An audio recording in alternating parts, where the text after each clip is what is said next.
Hi friends, welcome back to my channel. ಎಲ್ಲರೂ ಹೇಗಿದ್ದೀರಾ? ಚೆನ್ನಾಗಿದ್ದೀರಾ ಅಂತ ಅಂದ್ಕೊತೀನಿ. ಇವತ್ತಿನ ವ್ಲಾಗ್ನ ಶುರು ಮಾಡ್ತಾಯಿದ್ದೀನಿ ಬೆಳಗ್ಗೆಯಿಂದ. ಅದಕ್ಕೂ ಮುಂಚೆ ನನ್ನ ಚಾನಲ್ನ ಇನ್ನೂ ಯಾರೆಲ್ಲ ಸಬ್ಸ್ಕ್ರೈಬ್ ಮಾಡ್ಕೊಂಡಿಲ್ಲ ಅಂದರೆ ಬೇಗ ಸಬ್ಸ್ಕ್ರೈಬ್ ಮಾಡ್ಕೊಳ್ಳಿ. ಹಾಗೆ ನನ್ನ ವಿಡಿಯೋನ ಪೂರ್ತಿಯಾಗಿ ನೋಡಿ ಅಂತ ಕೇಳ್ಕೊತೀನಿ. ಇಷ್ಟ ಆದರೆ ಒಂದು ಲೈಕ್ ಕೊಡಿ, ಕಮೆಂಟ್ ಮಾಡಿ, ಶೇರ್ ಮಾಡಿ. ಫ್ರೆಂಡ್ಸ್, ಬೆಳಗ್ಗೆ ಸುಮಾರು ಒಂದು 9 ಗಂಟೆ ಇಲ್ಲ 9:15 ಅಂತ ಅಂದ್ಕೊತೀನಿ. ಸ್ಕೂಲು ರಜಾ ಬಂದಾಗಿಂದನೂ ನಾನು 4:15ಗೆ ಎದ್ದೇಳೋದೇ ಬಿಟ್ಬಿಟ್ಟಿದ್ದೀನಿ. ಅದರಲ್ಲೂ 7:15 ಮೇಲೆ 8 ಗಂಟೆ ಮೇಲೆ ನಾನು ಎದ್ದೇಳೋ ಅಂಥದ್ದಾಗ್ಬಿಟ್ಟಿದೆ ಈಗಂತೂ ಬೆಳಗ್ಗೆ. ಹಾಗಾಗಿ ಎಲ್ಲ ಸ್ವಲ್ಪ ಲೇಟಾಗಿದ್ದರೆ ಲೇಟೇ ಆಗುತ್ತೆ ಎಲ್ಲ ಕೆಲಸಗಳು. ಈಗ ಬೆಳಗ್ಗೆ ತಿಂಡಿಗೆ ಉಪ್ಪಿಟ್ಟು ಮಾಡೋಣ ಅಂದ್ಕೊಂಡು ಉಪ್ಪಿಟ್ಟಿಗೆ ರೆಡಿ ಮಾಡ್ತಾಯಿದ್ದೀನಿ. ನೆಕ್ಸ್ಟು ಸೊಪ್ಪಿತ್ತು ಸ್ವಲ್ಪ, ಹಾಗಾಗಿ ಸೊಪ್ಪಿನ ಸಾರು ಮಾಡೋಣ ಅಂತ ಎರಡು ಒಂದೇ ಸರಿ ರೆಡಿ ಮಾಡ್ಕೊಂಬಿಡೋಣ ಅಂತ ಮಾಡ್ತಾಯಿದ್ದೀನಿ. ಏಕೆಂದರೆ ಲೇಟಾಗಿ ಎದ್ದಿರೋದ್ರಿಂದ ಎಷ್ಟು ಬೇಗ ಹೋಗುತ್ತೆ ಟೈಮ್ಗಳು ಅನ್ನೋದೇ ಗೊತ್ತಾಗೋದಿಲ್ಲ. ನೆಕ್ಸ್ಟ್ ತಿಂಡಿ ಆಗಿದ ತಕ್ಷಣ ಊಟಕ್ಕೆ ಬರ್ತಾರೆ. ನಮ್ಮ ಪತಿ ಆಗಿರ್ಬೋದು, ನಮ್ಮ ಚೋಟು, ತೇಜು, ಎಲ್ಲರಿಗೂ ಅಷ್ಟೇ ಟೈಮಿಗೆ ಕರೆಕ್ಟಾಗಿ ಹೊಟ್ಟೆ ಹಸಿವಾಗಿ ಆಗುತ್ತಲ್ವ ಎಲ್ಲರಿಗೂ. ಹಾಗಾಗಿ ಅದಕ್ಕೋಸ್ಕರ ಎರಡು ಒಂದೇ ಸರಿ ನಾನು ರೆಡಿ ಮಾಡ್ಕೊತಾ ಇದ್ದೀನಿ. ಈ ನಡುವೆ ಅಂತೂ ನಾನು ಲೇಟಾಗಿ ಎದ್ದೇಳೋದ್ರಿಂದ ನಮ್ಮ ಪತಿಗಂತೂ, ನಮ್ಮ ಹುಡುಗರಿಗಂತೂ ರಜೆ ಇರುತ್ತೆ. ಓಕೆ, ನಮ್ಮ ಪತಿ ಪಾಪ ಅವ್ರಿಗೆ ರಜೆ ಇರೋದಿಲ್ಲ. ಅವ್ರು ಬೆಳಗ್ಗೆ ಎದ್ದಿದ ತಕ್ಷಣ ಕೆಲ್ಸಕ್ಕೆ ಹೋಗಬೇಕು. ಹಾಗಾಗಿ ಅವ್ರಿಗೆ ನಾನು ತಿಂಡಿ ಮಾಡಿಕೊಟ್ಟೆ ತುಂಬ ದಿನಗಳಾಗ್ಬಿಟ್ಟಿದೆ. ರಜಾ ಬಂದೆ ಸುಮಾರು ಒಂದು 10 ಡೇಸ್ ಆಗಿರಬೇಕು ಅಂದ್ಕೊತೀನಿ. ಪಾಪ ಅವ್ರು ತಿಂಡಿನೇ ತಿಂದಿಲ್ಲ ಬೆಳಗ್ಗೆ ಹೊತ್ತು. ಅವರು ನನ್ನ ಎಬ್ಬರಿಸೋದು ಇಲ್ಲ, ಅವ್ರ ಪಡೆಗೆ ಅವ್ರು ರೆಡಿಯಾಗಿ ಹೋಗ್ತಿರ್ತಾರೆ. ರೆಡಿಯಾಗಿ ಅಕಸ್ಮಾತ್ ನಾನು ಎದ್ದಿದ್ರೆ ಮಾತ್ರ ಕಾಫಿ ಮಾಡಿಕೊಡ್ತೀನಿ. ಅದು ಒಂದೊಂದ್ಸರಿ ಕೇಳ್ತಾರೆ, ಇಲ್ಲ ಅದು ಕೇಳೋದಿಲ್ಲ. ಏಕೆಂದರೆ ನೆಕ್ಸ್ಟ್ ಇನ್ನೇನು ಸ್ಕೂಲ್ ಶುರುವಾಯಿತು ಅಂದರೆ ಅದೇ ಕೆಲಸನೇ ನಂದು, 4:15ಗೆ ಎದ್ದೇಳಬೇಕು. ಹಂಗಾಗಿ ಅಟ್ಲೀಸ್ಟ್ ಈಗಾದರೂ ಮನೆಕೊಳ್ಳಿ ಅಂತ ಅಂದ್ಬಿಟ್ಟು ಅವರು ಸುಮ್ಮನೆ ಆಗಿಬಿಡ್ತಾರೆ. ಸೊ ಹಾಗಾಗಿ ಈಗ ರಜೆ ಟೈಮಲ್ಲಿ, ಅದರಲ್ಲೂ ಸಮ್ಮರ್ ಹಾಲಿಡೇಸ್ ಬಂತಂದರೆ ಎಲ್ಲರ ಮನೆ ಕಥೆನೇ ಹೀಗೆ ಅಂತ ಅಂದ್ಕೊತೀನಿ ನಾನಂತೂ. ನಮ್ಮ ಮನೇಲಂತೂ ಯಾವಾಗಲೂ ಹಿಂಗೇ ಬೇಸಿಗೆ ರಜೆ ಬಂತು ಅಂದರೆ. ಏಕೆಂದರೆ ಇದಕ್ಕೆ ನಾವು ಸೆಟ್ ಆಗಿಬಿಟ್ಟಿರ್ತೀವಿ. ಬೇಸಿಗೆ ರಜದಲ್ಲಿ ಒಂದು 2 ಮಂತ್ಸ್ ಈ ಥರ ಸೆಟ್ ಆಗಿಬಿಟ್ಟಿರ್ತೀವಿ. ನೆಕ್ಸ್ಟ್ ಸ್ಕೂಲ್ ಬಂತು ಅಂದರೆ 1 ದಿನ 2 ದಿನ ನಮಗಂತೂ ಮಕ್ಳಿಗೆ ಹೇಗೆ ಸ್ಕೂಲ್ಗೆ ಹೋಗ್ಬೇಕಾದ್ರೆ ಹಿಂಸೆ ಆಗುತ್ತೋ ಸೇಮ್ ಅದೇ ಥರ ನಮಗೂ ಕೂಡ 4:15ಗೆ ಎದ್ದೇಳೋದಕ್ಕೆ ಅದೇ ಥರ ಹಿಂಸೆ ಆಗುತ್ತೆ. ಆದರೆ ಏನೂ ಮಾಡೋಕ್ಕಾಗಲ್ಲ. ನಾವೆದ್ದು ಎಲ್ಲ ಮಾಡಿದ್ರೆ ತಾನೇ ಮಕ್ಕಳು ಎಬ್ಬರಿಸಿ ನಾವು ಕಳ್ಸೋಕ್ಕಾಗೋದು. ಇಲ್ಲಾಂದರೆ ಮಕ್ಕಳು ಹಾಗೆ ಮಾಡ್ಬಿಡ್ತಾರೆ. ಹಾಗಾಗಿ ಏನೂ ಮಾಡೋಕ್ಕಾಗಲ್ಲ. ಕಾಲ ಹೋದಂತೆ ನಾವು ಚೇಂಜ್ ಆಗ್ತಾ ಇರಬೇಕು. ಓಕೆ ಫ್ರೆಂಡ್ಸ್, ಇವಾಗ ಎಲ್ಲ ರೆಡಿ ಆಯಿತು. ಇವಾಗ ಕುಕ್ಕರ್ಗೆ ಇಟ್ಬಿಟ್ರೆ ಸಾಂಬಾರು ಅಲ್ಲಿಗೆ 3/4 ಭಾಗ ಸಾಂಬಾರು ರೆಡಿ ಆಗುತ್ತೆ.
ಅದೇ ತಗೋತ್ಯಾ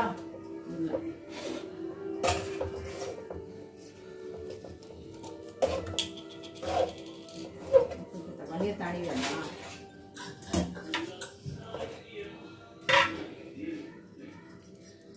ಇರು ಮನೆ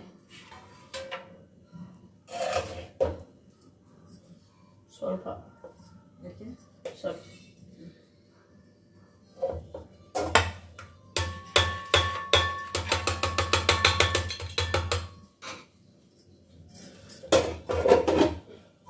ಮಜ್ಜಿಗೆ ಕೊಯ್ದೆ ತುಂಬ ಮಾಡ್ಬಿಟ್ಟಿದ್ಯಾ ಮಜ್ಜಿಗೆ ಫ್ರೆಂಡ್ಸ್ ಇವತ್ತು ನಾನು ಇಷ್ಟೇ ವಿಡಿಯೋ ಮಾಡೋಕ್ಕಾಗಿದ್ದು ನೆಕ್ಸ್ಟ್ ಡೇನೂ ಕೂಡ ನಾನು ಕಂಟಿನ್ಯೂ ಮಾಡಿದ್ದೀನಿ ನೆಕ್ಸ್ಟ್ ಡೇ ನನಗೆ ನನ್ನ ಫ್ರೆಂಡ್ ಫೋನ್ ಮಾಡಿ ನಾವು ಬರ್ತಾಯಿದ್ದೀವಿ ಅಂತ ಫೋನ್ ಮಾಡಿದ್ದು ಇವಳ ಹೆಸರು ಪವಿತ್ರ ಅಂತ ನನ್ನ friend 10th standard school friends ಇವರಿಬ್ಬರು ಇವಳ ಹೆಸರು ಫೆಬೆಲಾ ಅಂತ ಅಂದ್ಬಿಟ್ಟು ಇವ್ರು ಬರ್ತೀನಿ ಅಂತ ಫೋನ್ ಮಾಡಿದರು 2 days ಬ್ಯಾಕ್ ಫೋನ್ ಮಾಡಿದರು ಸೊ ಹಾಗಾಗಿ ಬಂದರು ನನಗೆ ಇವ್ರು ಬರಬೇಕಾದ್ರೆ ನನ್ನ ಪ್ಲ್ಯಾನೇ ಬೇರೆ ಇತ್ತು ಬಿಸಿಬೇಳೆ ಬಾತ್ ಮಾಡಬೇಕು ಏನಾದರೂ ಜಾಮೂನು ಆ ಥರ ಎಲ್ಲ ಮಾಡಬೇಕು ಅಂತ ಬಟ್ ಇವ್ರು ಸಡನ್ನಾಗಿ ಇಲ್ಲ ಬರಲ್ಲ ಗೊತ್ತಿಲ್ಲ ಡೌಟು ಅಂತ ಹೇಳಿದರು ಸೊ ಹಂಗಾಗಿ ಬಂದರು ಹಂಗಾಗಿ ನಾನೇನು ಮಾಡಿದ್ದೆ ನಾನು ಏನು ಅಂದ್ಕೊಂಡಿದ್ದೆ ಬಿಸಿಬೇಳೆ ಬಾತ್ ಮಾಡಬೇಕು ಅಂತ ಅದನ್ನು ಕ್ಯಾನ್ಸಲ್ ಮಾಡಿ ಪೂರಿ ಮತ್ತು ವೆಜಿಟೇಬಲ್ ಕುರ್ಮಾ ಮಾಡಿದ್ದೆ ಸೊ ಹಂಗಾಗಿ ಬಂದರು ತುಂಬ ವರ್ಷ ಆಗಿತ್ತು ಫೆಬೆಲಾನ ನಾನು ಫೋನಲ್ಲಿ ಮಾತಾಡ್ತಾ ಇರ್ತೀನಿ ನಾನು ಅವಳು ತುಂಬ ಹೊತ್ತು ಮಾತಾಡ್ತಿರ್ತೀವಿ ಮತ್ತು ರೀಸೆಂಟಾಗಿ 1 month ಬ್ಯಾಕ್ ಸಿಕ್ಕಿದ್ಲು ಈಗ ಅವಳನ್ನ ನೋಡಿದ್ದು ನಾನು ತುಂಬ ವರ್ಷ ಆಗಿಬಿಟ್ಟಿತ್ತು ನೋಡಿ ಸುಮಾರು ಒಂದು 10-12 ವರ್ಷದ ಮೇಲೆ ಆಗಿಬಿಟ್ಟಿತ್ತು ಪವಿತ್ರ ನೋಡಿದಂತೂ ತುಂಬ ವರ್ಷ ಆಗಿತ್ತು ಹಂಗಾಗಿ ನನ್ನ ಫ್ರೆಂಡ್ ಫೆಬೆಲಾಗೆ ಬೋಂಡ ಅಂದರೆ ತುಂಬ ಇಷ್ಟ ಸರಿ ಆಯಿತು ಅಂತ ಅಂದ್ಬಿಟ್ಟು ಅವರು ಊಟ ಮಾಡ್ಕೊಂಡು ಬಂದುಬಿಟ್ಟಿದ್ರು ನಾನಿಲ್ಲ ನೀವು ಊಟ ಮಾಡಲೇಬೇಕು ಅಂಥೇಳಿ ಪೂರಿನೂ ಮತ್ತು ವೆಜಿಟೇಬಲ್ ಕುರ್ಮಾ ಹಾಕ್ಕೊಟ್ಟೆ ಮತ್ತು ಅವರಿಬ್ಬರು ಊಟ ಮಾಡ್ಕೊಂಡು ಬಂದಿರೋದ್ರಿಂದ ಅವ್ರು ಸರಿಯಾಗಿ ತಿನ್ನಲಿಲ್ಲ ಸ್ವಲ್ಪನೇ ತಿಂದಿದ್ದು ಹಾಗೆ ಹೊರಟರು ಒಂದು 2.5 ಅಷ್ಟೇ 2 hours ಇದ್ದರು ಅಂತ ಅನ್ಕೊತೀನಿ ಅಷ್ಟೇ ಯಾಕೆಂದರೆ ಅವಳಿಗೂ ಒಬ್ಬ ಮಗ ಇದ್ದಾನೆ ಪವಿತ್ರಂಗೆ ಇವಳಿಗೂ ಕೂಡ ಫೆಬೆಲಿಗೂ 2 ಹೆಣ್ಮಕ್ಳಿದ್ದಾರೆ ಸೊ ಮಕ್ಕಳನ್ನೆಲ್ಲ ಬಿಟ್ಟು ಬಂದಿರ್ತಾರಲ್ವ ಹಾಗಾಗಿ ಹೊರಟರು ಬೇಗನೆ ಹೇಳಬೇಕು ಅಂದರೆ ವಿಡಿಯೋನ ನಾವು ಸರಿಯಾಗಿ ಮಾಡ್ಕೊಳ್ಳಲಿಲ್ಲ ನಾವು ಸಿಕ್ಕಾಪಟ್ಟೆ ಮಾತಾಡಿದ್ವಿ 2 hour ನಮಗೆ ಸಾಕಾಗಲೇ ಇಲ್ಲ ಅಷ್ಟು ನಾವು ಮಾತಾಡಿದ್ವಿ ಆದರೆ ವಿಡಿಯೋ ಮಾಡ್ಕೊಳಕ್ಕಾಗಲಿಲ್ಲ ನನ್ನ ಮಗನೂ ಕೂಡ ವಿಡಿಯೋ ಮಾಡಲಿಲ್ಲ ಅವನು ನಮ್ಮ ಜೊತೆ ಕುತ್ಕೊಂಡು ಮಾತಾಡ್ತಾ ಇದ್ದ ನೆಕ್ಸ್ಟ್ ಯಾವಾಗಾದರೂ ಬರ್ತೀವಿ ಅಂತ ಅಂದರು ಸರಿ ಬಂದಾಗ ಅವಾಗ ವಿಡಿಯೋ ಮಾಡ್ಕೊಂಡ್ರಾಗುತ್ತೆ ಅಂದ್ಕೊಂಡು ಸುಮ್ಮನಾದ್ವಿ ಯಾಕೆಂದರೆ ಮಾತೆಲ್ಲ ಅಷ್ಟು ಬ್ಯುಸಿ ಆಗಿಬಿಟ್ಟಿದ್ವಿ ಹಾಗೆ ನೆಕ್ಸ್ಟ್ ಡೇ ವ್ಲಾಗ್ನು ನಾನು ಹಾಗೆ ಕಂಟಿನ್ಯೂ ಮಾಡ್ತೀನಿ ಒಟ್ಟು 3 ದಿವಸದ ವ್ಲಾಗ್ ಇದೆ ಸೊ ಸ್ವಲ್ಪ ನಾನು ವಿಡಿಯೋ ಮಾಡ್ಕೊಂಡಿದ್ದೆ ನೆಕ್ಸ್ಟ್ ಡೇ ನಾನು ತೇಜು ನಾನು ಮತ್ತು ನನ್ನ 2 ಮಕ್ಕಳು ನಾವು ಡಿ-ಮಾರ್ಟ್ಗೆ ಹೋಗೋಣ ಅಂತ ಹೋಗ್ತಾಯಿದ್ವಿ ಹೋಗಬೇಕಾದ್ರೆ ಹಂಗೆ ಆಂಟಿ ಕೂತಿದ್ರು ಕೆಳಗಡೆ ಪ್ರೇಮ ಆಂಟಿ ಮತ್ತು ಅವ್ರ ಮಗಳು ಎಲ್ಲ ರಜೆಗೆ ಬಂದಿದ್ದರು ಹಾಗೆ ಅವ್ರ ಹತ್ರ ಸ್ವಲ್ಪ ಮಾತಾಡ್ತಾ ಇದ್ದೆ ನಮ್ಮ ತೇಜು ನಾನು ಓಡಿಸ್ತೀನಿ ಗಾಡಿಯಿಂದ ಇಲ್ಲ ಕಣಪ್ಪ ನಾನೇ ಓಡಿಸ್ತೀನಿ ಅಂತ ಹೇಳಿದೆ ಸೊ ಹೊರಟ್ವಿ ಡಿ-ಮಾರ್ಟ್ಗೆ ಇದು ಡಿ-ಮಾರ್ಟ್ ಈಗ ಹೊಸ್ದಾಗಿದೆ ಬಗಲಗುಂಟೆ ಬಸ್ ಸ್ಟಾಪ್ಗೂ ಮತ್ತು ಬೋರ್ಮಿಲ್ ಬಸ್ ಸ್ಟಾಪ್ಗೂ ಮಧ್ಯದಲ್ಲಿ ಇದೆ ಡಿ-ಮಾರ್ಟು ಓಕೆ ಏನೋ ನನಗೆ ಅಷ್ಟೊಂದು ಇಷ್ಟ ಆಗಲಿಲ್ಲ ಡಿ-ಮಾರ್ಟು ಓಕೆ ಅನ್ನಿಸ್ತು ತುಂಬ ಅಡುಗೆ ಐಟಮ್ಸ್ ಆಗಲಿ ಬೇರೆ ಎಲ್ಲ ಐಟಮ್ಸಲ್ಲಿ ತುಂಬ ಕಾಸ್ಟ್ಲಿ ಅನ್ನಿಸ್ತು ಆದರೆ ಮಾತ್ರ ನಮ್ಮ ತೇಜುಗೆ ನಾನು ಟಿ-ಶರ್ಟು ಮತ್ತು ಜೀನ್ಸ್ ಪ್ಯಾಂಟ್ ತಂದೆ ತುಂಬ ಚೆನ್ನಾಗಿದೆ ಅನ್ನಿಸ್ತು ನನಗೆ ಅಷ್ಟು ಮಾತ್ರ ಇಷ್ಟ ಆಯಿತು ಅಷ್ಟೇ ನಾನೇನು ಬೇರೆ ಐಟಮ್ ತೊಗೊಳ್ಳಿಲ್ಲ ಮತ್ತು ನೀರಿನ ಬಾಟ್ಲು ತೊಗೊಂಡ್ವಿ ಅಷ್ಟೇ ಓಕೆ ಫ್ರೆಂಡ್ಸ್ ನೆಕ್ಸ್ಟ್ ವಿಡಿಯೋದಲ್ಲಿ ನಾನು ನಿಮಗೆ ಸಿಗ್ತೀನಿ ಇಲ್ಲಿಗೆ ನನ್ನ ವ್ಲಾಗ್ನ ಎಂಡ್ ಮಾಡ್ತಾಯಿದ್ದೀನಿ ಇನ್ನು ನನ್ನ ಚಾನಲ್ನ ಯಾರೆಲ್ಲ ಸಬ್ಸ್ಕ್ರೈಬ್ ಮಾಡ್ಕೊಂಡಿಲ್ಲ ಅಂದರೆ ಬೇಗ ಸಬ್ಸ್ಕ್ರೈಬ್ ಮಾಡ್ಕೊಳ್ಳಿ ಹಾಗೆ ನನ್ನ ವಿಡಿಯೋ ಇಷ್ಟ ಆಗಿದರೆ ಒಂದು ಲೈಕ್ ಕೊಡಿ ಕಮೆಂಟ್ ಮಾಡಿ ಶೇರ್ ಮಾಡಿ ನೋಡಿ ಫ್ರೆಂಡ್ಸ್ ನನ್ನ ಮಗ ಹೆಂಗೆ ಅವತಾರ ಆಡ್ತಿದ್ದಾನೆ ಅಂದರೆ ಅಷ್ಟು ಅವತಾರ ಆಡ್ಬಿಟ್ಟ ಓದೇನೂ ತಿಂದ ಕೊನೆಗೆ okay friends bye see you take care